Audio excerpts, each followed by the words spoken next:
quiero que prepare su corazón, esté dispuesto a captar todo lo que el Señor tiene para usted. Hoy hay una palabra para su vida que ha de edificarle, que ha de ministrarle para fortalecer y alimentar su fe. Así que con ustedes, nuestro querido y amado pastor, aleluya, Elvis Samuel Medina, hijo. Gloria a Dios. Aleluya, gloria a Dios. Bendecimos el nombre de nuestro Señor Jesucristo en esta maravillosa mañana que Dios nos permite para poder glorificarle, para poder bendecirle. No existe impedimento ni obstáculo para una persona que se siente agradecida con Dios. Si tú estás agradecido con Dios en esta hora, dile: Señor, gracias. Gracias porque tú eres bueno. Gracias por tus maravillas. Gracias porque tu misericordia se ha extendido a mi vida, Señor. Aleluya. En esta hora vamos a estar leyendo en el libro de Génesis, en su capítulo 8, desde el verso 21. Génesis 8, 21. Las Sagradas Escrituras nos relatan lo siguiente: y percibió Jehová olor grato, y dijo Jehová en su corazón: no volveré más a maldecir la tierra por causa del hombre. Gloria al nombre de Jesús. Espíritu Santo, ministra conforme a la necesidad en esta hora. Prepara todo terreno, Dios, para que esta semilla sea sembrada con éxito, en el nombre de Jesús. Gloria al nombre de Cristo Jesús. En este texto que estuvimos leyendo, apenas un fragmento, es donde tenemos una grandiosa, una maravillosa historia, la cual nos habla de cómo Dios de alguna manera purificó la tierra. En un momento de maldad, Dios hizo sus planes y purificó la tierra. Y al purificarla, Dios decidió hacerlo mandando algo diferente, algo nuevo, algo distinto a lo que antes se había visto. Algo que el ser humano jamás había visto. ¿Te suenan parecidas estas palabras? Las palabras "esto nunca se había visto", ¿te suenan conocidas? Como que las hemos escuchado mucho últimamente, ¿verdad que sí? Algo que no habíamos visto. Y resulta que es donde Dios manda lluvia desde los cielos. Y estas lluvias inundaron la tierra. Estas lluvias ahogaban el pecado. Estas lluvias ahogaban los pecadores, ahogaban la situación que se estaba viviendo en la tierra. Pero Dios había preparado un hombre y su familia y la reserva que él tenía, y la llevó a un arca. Y en el arca cerró la puerta. Y al ponerle en el arca con el agua no se hundía, más bien lo que hacía era que flotaba. Por eso en esta hora quiero hablarte con el tema: las aguas no son para hundir el arca, las aguas son para elevar el arca. Porque somos parte de la iglesia de Jesucristo, y la iglesia de Jesucristo tiene una particularidad, y es que el agua, la prueba, la situación no la hunde, más bien la eleva. Y muchos dicen: ¿cómo es eso de que hoy día personas que antes estaban renuentes a la palabra, hoy quieren con una sed que le traigan la palabra, hoy quieren alimentarse de la palabra? Porque las aguas son para levantar el arca. Hoy artistas que estaban antes cantando tantas canciones que tenían que ver con cosas indecorosas, con palabras indecorosas, usted los ve haciendo un live dándole las gracias a Dios con un texto bíblico y llamando pastores para que prediquen junto con ellos. ¿Por qué? Porque las aguas son para levantar el arca. Por lo tanto, esta situación que estés pasando, lo que esté ocurriendo contigo, tú tienes que tener en cuenta que esto no es para destruirte. Esto va a destruir ciertas cosas que contaminan la creación, pero esto no es para destruir el arca. Esto es para elevar el arca, porque la iglesia de Cristo cada día se eleva y se eleva con cada proceso que llega. Algo que me llamaba la atención es que en una ocasión los emperadores romanos estaban matando cristianos, pero mientras más los mataban, más crecían. Históricamente está comprobado que mientras más prueba pasa un creyente, más se eleva. Dios quiere elevarte en esta hora. Por eso, si alguien quiere desanimarte con sus palabras y decirte te está yendo pésimo, tienes que entender: no, Dios me está elevando, que es diferente. Dios me está levantando. Dice el texto bíblico que después de ese tiempo de prueba, en el cual pasó un tiempo determinado, un tiempo prolongado, el arca sobre las aguas, entonces Noé rogó al Señor. Hay gente que cree que Dios no le está escuchando. Dios sí te está escuchando.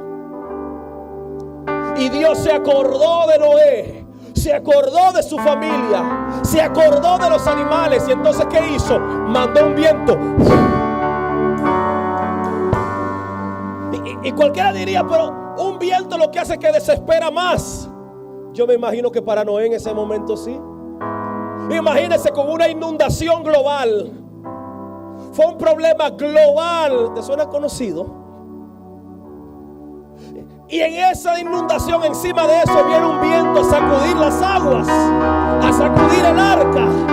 Y cualquiera diría, ¿será que se va a hundir el arca? No, los vientos eran para que las aguas se disipen y disminuyan.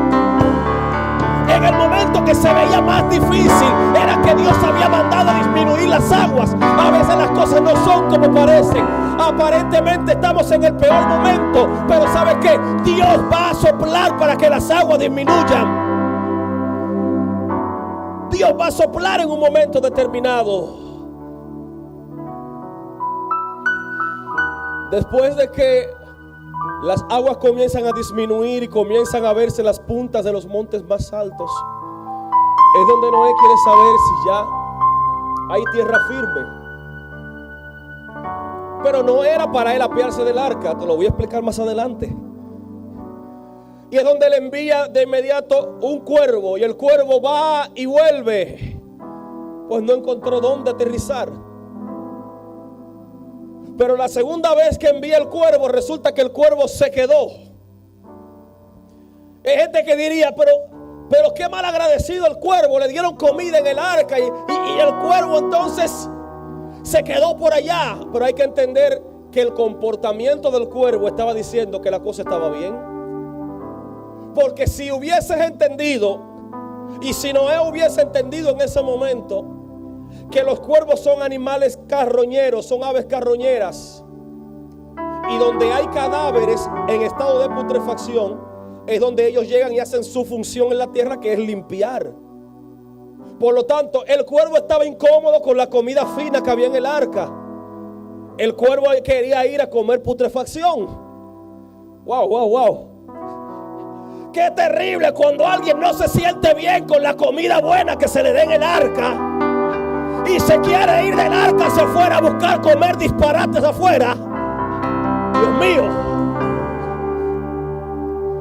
Pero en esta hora, si estás ahí con tu familia y con quien tengas al lado, dile: tú vas a comer comida de la buena. Tú te vas a alimentar con la palabra de Dios, no con palabras de desaliento que diga el hombre por ahí. Dile al que está cerca de ti: tú vas a creer en lo que Dios dice en su palabra por encima de los pronósticos que dicen afuera.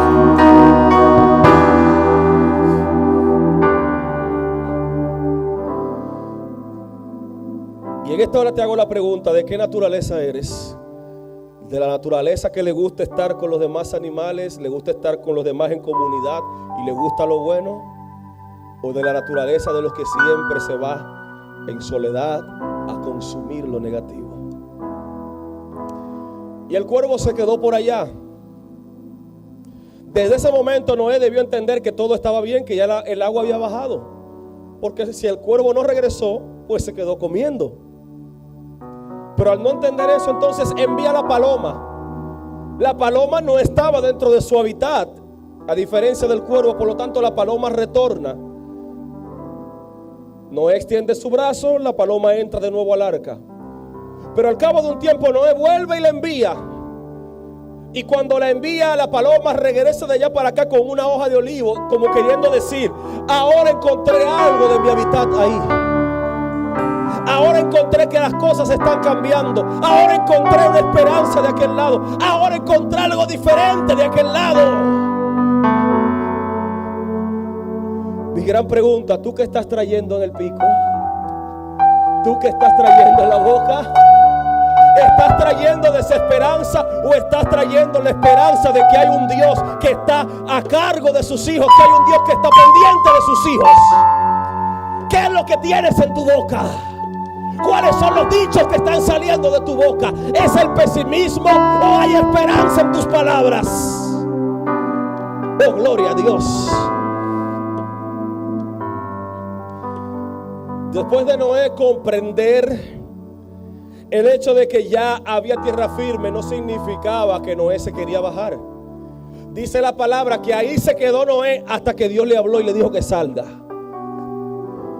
Noé no actuó conforme a su propia percepción. Noé se movió conforme a lo que Dios le había dicho. El mismo Dios que le dijo: haz el arca, y que le cerró la puerta, ese fue el que le dijo: ya puedes salir. ¿Qué hace un cristiano moviéndose sin que Dios le haya hablado? Muévete cuando Dios trate contigo. Mientras tanto, quédate tranquilo en el arca.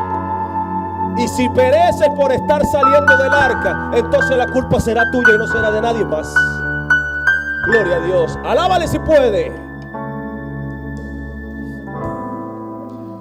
Y algo me agrada de esta palabra, entre las muchas cosas que me gusta que ahí dice que una vez salió su familia, una vez salieron los animales, una vez todos estaban afuera y a salvo. No fue simplemente: ya estamos libres, ya la tierra es nuestra y punto. Ellos comenzaron a edificarle un altar a Jehová y le hicieron sacrificios a Dios. Ellos dijeron: voy a salir de aquí y ahora salimos, pues vamos a hacerle un altar a Jehová. Oye, antes de decir el texto que ellos hicieron su casa, ellos dijeron: vamos a prepararle un altar a Jehová. Este proceso es para enseñarte que en tu vida tiene que haber un altar para Jehová. Si Dios te permite salir de los procesos, es porque en tu casa tiene que haber un altar para Jehová. Tu corazón debe de ser un templo vivo para Jehová. Y ellos dijeron: vamos a hacerle sacrificio a Dios.